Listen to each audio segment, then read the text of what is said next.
Hey guys, my name is Coral Jade and today I'm going to teach you how to make some simple shapes with your hula hoops that you can add into your multi-hooping flow. So for this you're going to need 3 hoops the same size or at least similar sizes so you can practice this move. I have 3 32-inch hoops with me. So the first move we're going to try behind our back and it just looks like this. Very simple but effective and very pretty. So for this one what we're going to do is we're going to have the hoops just sitting behind our back, our arms coming through and they're just holding them there like this. So to bring them up, you're just going to want to pick 2 different hoops. I always do one at the back and one at the front to make things easy. That way I'm not getting them mixed up and then I'm accidentally pulling like the same hoop like this.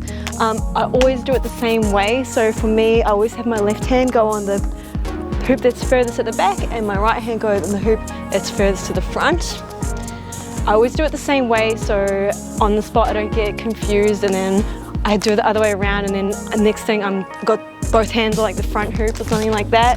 So what I'm doing is I'm bringing this back hoop into my left hand, front hoop into my right hand, and I'm just bringing it up like this. Now, to do it from the front it's a little bit more tricky just because you're going to do the hoops that are next to each other, so the 2 bottom hoops. So if you have them kind of mixed up, if they're twisted like this, you might pull on the wrong hoop. So you do need to have them nice and straight like this. And you want to pick the bottom 2 hoops. So for me, again, I always do it the same way. So I'm putting my left hand on the bottom hoop and my right hand on this middle hoop and just pulling them out to the side like that. So what happens if you pull the wrong hoops, so let's say the 2 top hoops, well then that bottom hoop's just going to fall on the floor like that. And if you do the bottom hoop and the top hoop like we did with when it was behind our back, it's just going to go like this and look kind of sad. So always the bottom 2 hoops. What's cool about this move is you can then move it into a globe by bringing your hands up like this and you kind of wedge the hoops nice and tight so that middle hoop is just held on by the other 2 and give it a nice pretty spin. You can also go from this move to our first move that we tried behind our back. A more advanced version of this trick is with 5 hoops. This one isn't so simple because it's a bit more tricky. So for this one, it's going to look like this.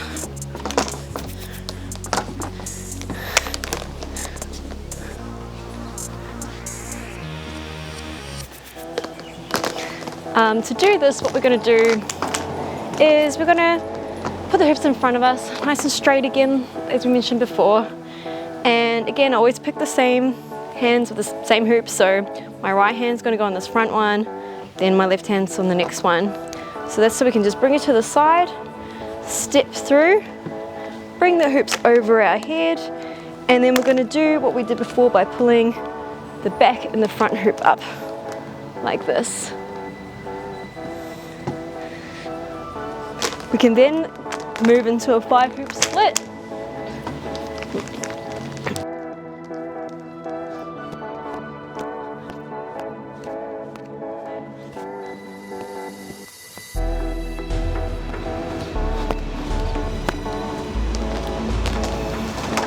So there you go, some simple shapes that you can add to your flow.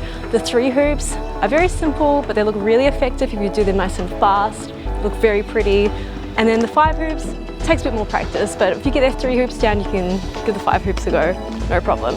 I hope you enjoyed this tutorial. If you have any questions, feel free to comment and I'll try and answer you as best as I can. Thanks for watching.